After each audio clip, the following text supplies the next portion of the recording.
Välkommen till Information Talks av Sigma Technology.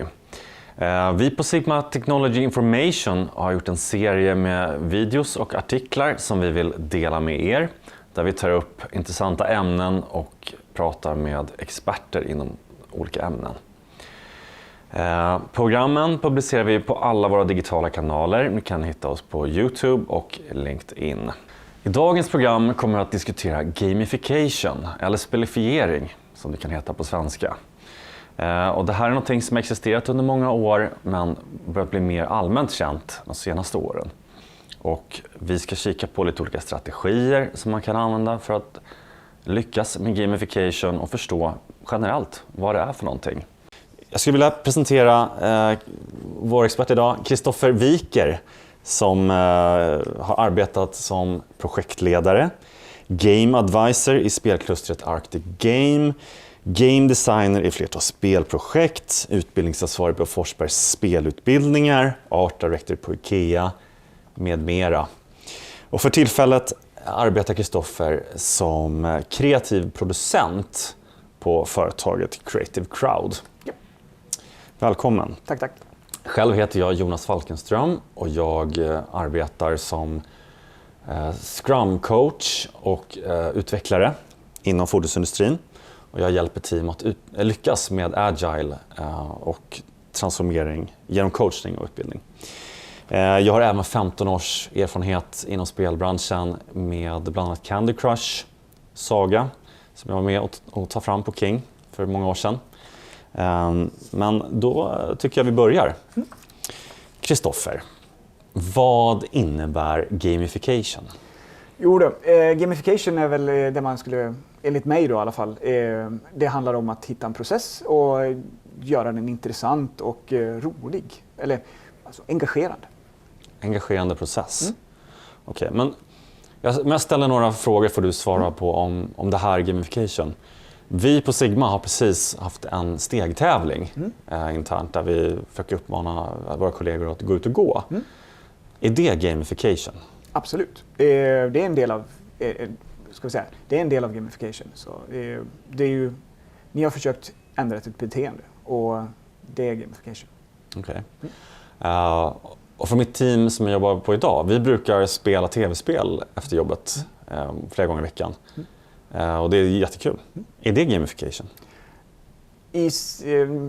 Nej, det är det väl egentligen inte. Men det är väldigt roligt och det är väldigt bra för teambuilding. Men jag skulle inte säga att det är ren gamification. Nej. Okej, det är inte gamification för att vi spelar spel? Nej, bara för att man spelar spel betyder inte att det är gamification. Okej. Men om vi går in på lite grann, vad är det för problem man försöker lösa med gamification? Ja, det där är ju lite spännande. Det är ju så här att de flesta problemen som man träffar på speciellt i organisationer kan man förmodligen lösa med en gamification-process. Det handlar mycket om att titta på vad det är för beteende man vill förändra och vad man vill förändra det till. Och specifikt den här transformationsprocessen man vill åstadkomma.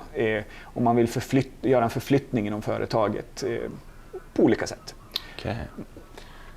Till exempel för att visa hur det här kan användas är ju hastighetslotteriet som gjordes här i Stockholm för några år sedan. Utanför en skola så var det helt enkelt så att väldigt många körde för fort. Det är ju en 30-gata utanför skolan. Så vad de gjorde var att de satte upp en kamera, en hastighetskamera. De som körde för fort fick böter, men de som körde under hastighetsbegränsningen, de var med i utlottningen av sagda böter. Så genom att helt enkelt förklara reglerna, hur det funkade, så kunde då de som faktiskt betedde sig, gjorde rätt beteendeförändring, de kunde faktiskt tjäna pengar. Och det här funkade ju otroligt bra. Så när medelhastigheten den började på 35 km i timmen utanför skolan och nästan på dagen från att det här introducerades så sänktes det till 25 km i timmen. Men då undrar jag, varför ska företag använda gamification? Det är en bra fråga. Det handlar väldigt mycket om att hjälpa kunder och den egna organisationen att göra ett förändringsarbete. Som till exempel en omorganisation eller när man får en ny stor kund till exempel. Och kunna göra det. Och då gäller det ju väldigt viktigt att alla känner sig delaktiga, att de känner sig sedda och att liksom, organisationen är redo för det här. Där kan vi ju då stoppa in gamification, verktyg för att hjälpa till. Ja, men jag tänker förändringsarbete generellt är ju väldigt utmanande och svårt att få till rätt. Vad är det som gamification gör för att det ska bli så bra som möjligt då? Jo, fördelen med gamification är ju det att det är ju möjligt att mäta det, och framförallt är det ju det att som du sa, det är dyrt, det tar tid med förändringsarbete, och vad gamification-modellerna gör och verktygen gör, det är ju att de gör det möjligt för företaget att både göra en snabbare förändring och framförallt en bestående förändring som finns kvar efteråt. Så man kan säkerställa lite grann att man får valuta för pengarna? Ja, precis. Absolut. Ja, intressant. Har du något exempel från vad du själv har jobbat med gamification? Jo, men för något år sedan så jobbade vi med ett större fintechbolag. De hade väldigt fina förmåner inom företaget som ingick med utvecklingsarbete och framförallt utbildningar. De här var ju då tyvärr nästan tvingande, eller det sågs med icke blida ögon att om du missade de här. Så det slutade med att någon på företaget hela tiden fick ta smällen att åka på en sån här utbildning för att alla avdelningar och kontor skulle ha då gått på utbildningar, för det var ju en dyr investering och så vidare. Så vad vi gjorde, det var helt enkelt att gå in och titta på varför fungerar inte det här? För det skulle ju vara något positivt för företaget, men det ansågs vara bli en börda för de anställda istället.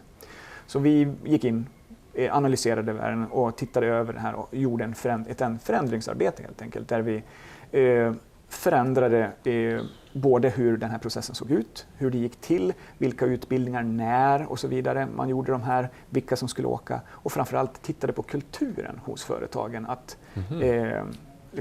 det här blev någonting som var tillåtande och inte tvingande, och att det var någonting positivt laddat istället för någonting som blev en börda för alla involverade. Om jag nu är en ledare på ett företag, kanske en teamleader, hur kan jag inspirera mitt team eller mina medarbetare att börja arbeta med gamification?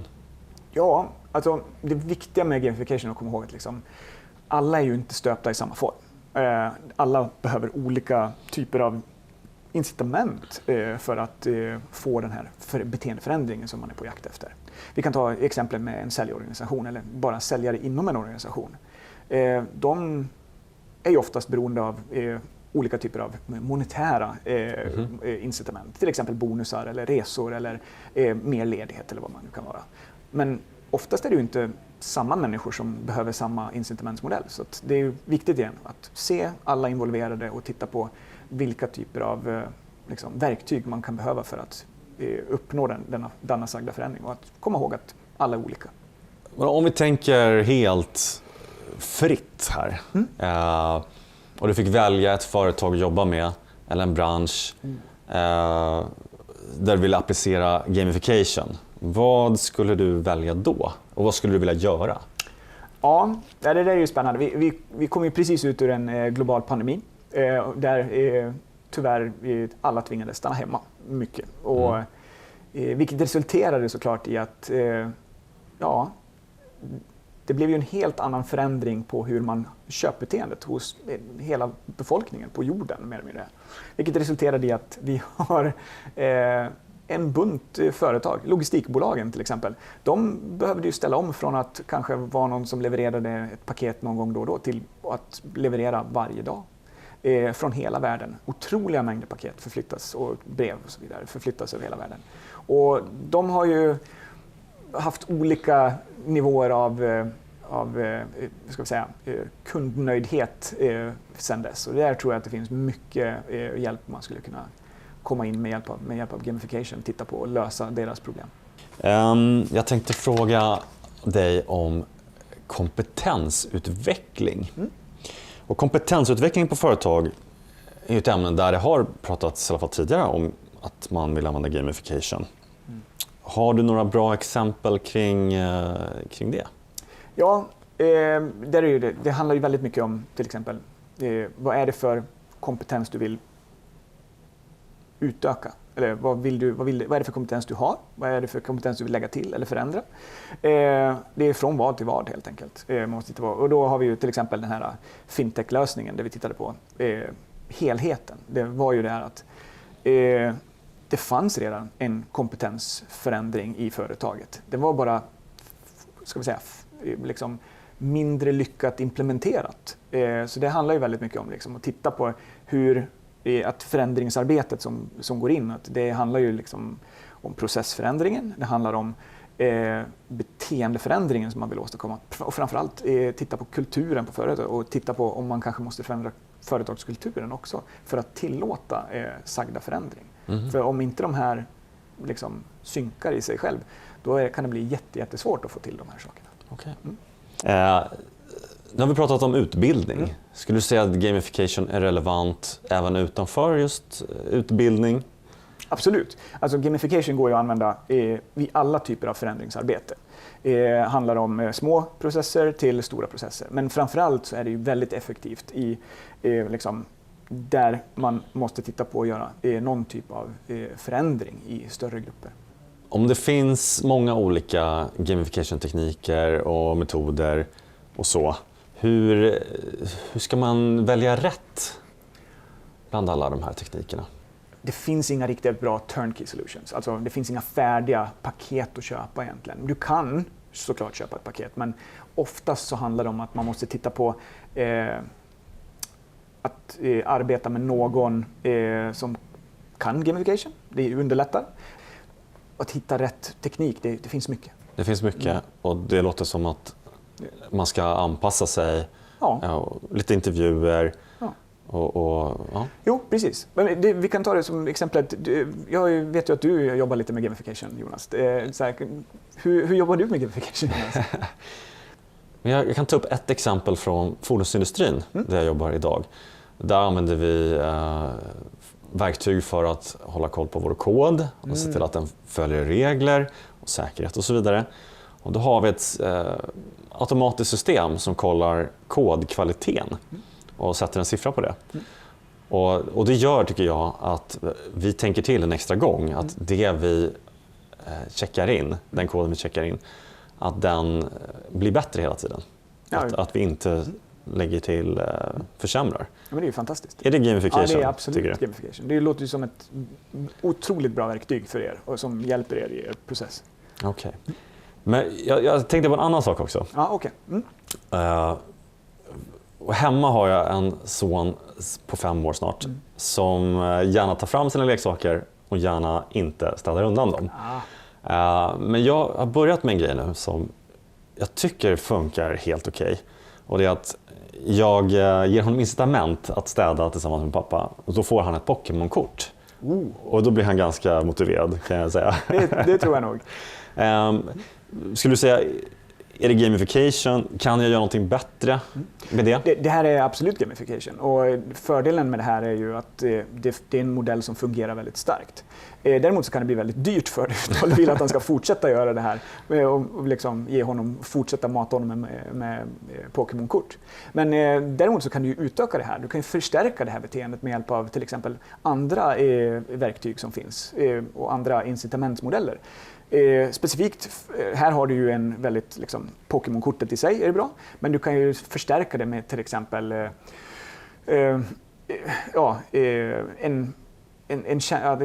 du ger honom beröm, att han känner sig att han är en del av den dagliga processen att städa undan, så att han känner sig liksom vara en del av familjens liksom, större beteende som ni vill åstadkomma.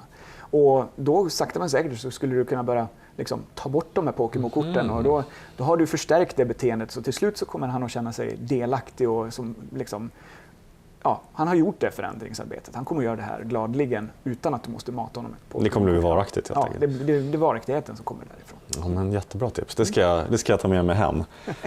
Hur kan vi utvärdera vinsten av vårt gamification-arbete så att vi vet att vi får någonting tillbaks av den tid och pengar som vi lägger på det? Vi kan ju hoppa tillbaka till det här hastighetslotteriet till exempel, som vi pratade om tidigare. De visste vad de ville åstadkomma. De letade reda på den absolut liksom snabbaste beteendeförändringen. Det var ju ett straff i det här, men samtidigt också någonting positivt. För de som straffades, de hade ju straffats ändå. Medan de som gjorde någonting positivt, de som förändrade beteendet, de blev ju berikade med någonting de inte hade i sin vardag helt enkelt. Och det var ju det, en sänkt hastighet. 22% sänkt hastighet på dagen. Det är ju en fantastisk metric att få fram. Så med hjälp av gamification så kan du se otroligt snabba beteendeförändringar. Du kan, men det svåra är ju liksom att hålla den liksom beteendeförändringen. Och det är ju där det handlar om att titta på.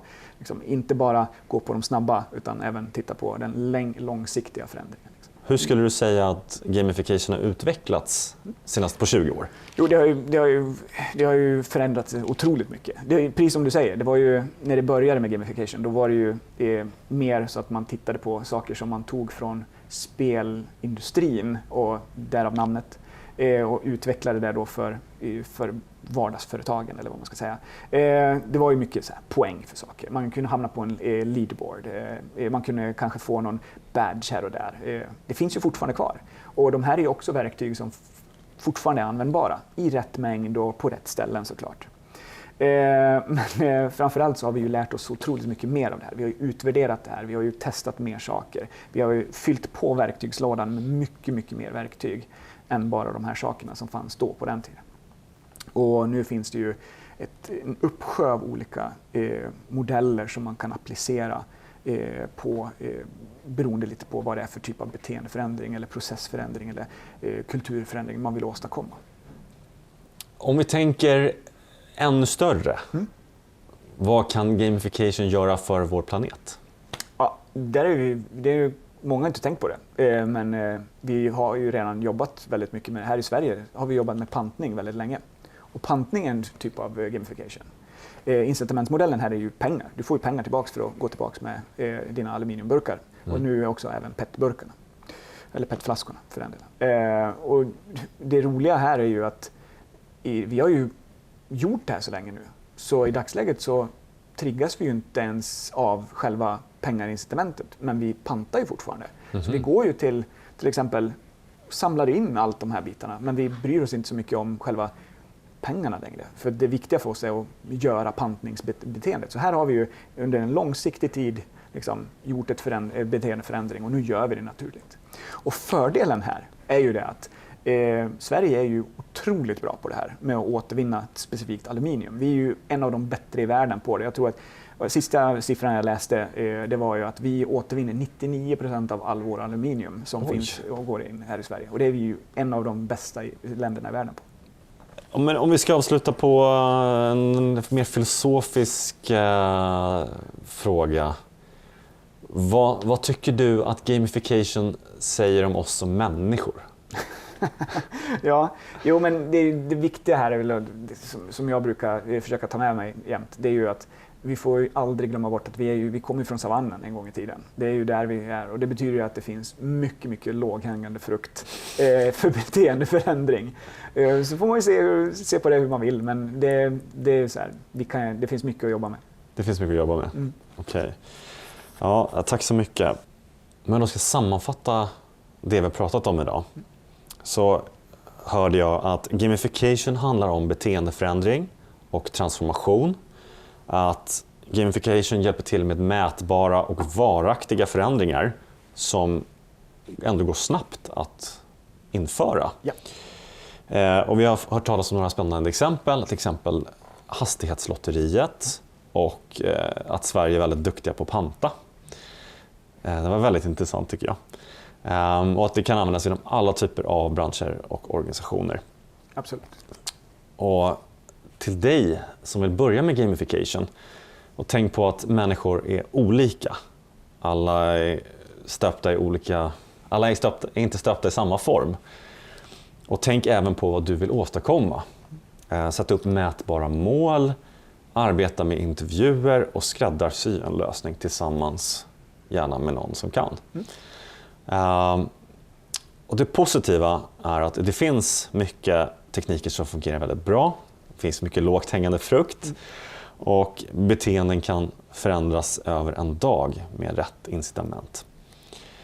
Och vill ni ha råd och stöd med er gamification-resa, så hör gärna av er till oss på Sigma Technology eller Kristoffer Wiker på Creative Crowd, så hjälper vi er vidare. Tack så mycket Kristoffer. Tack. Kul att ha dig här. Det var jätteroligt att få komma hit. Ja, vad roligt. Tack så mycket. Tack. Och då ska jag också berätta att den här serien som vi har med Information Talks kommer fortsätta. Vi kommer prata mer om gamification, det kommer komma fler artiklar. Så följ oss på våra digitala kanaler, LinkedIn och YouTube, så kommer ni få höra mer.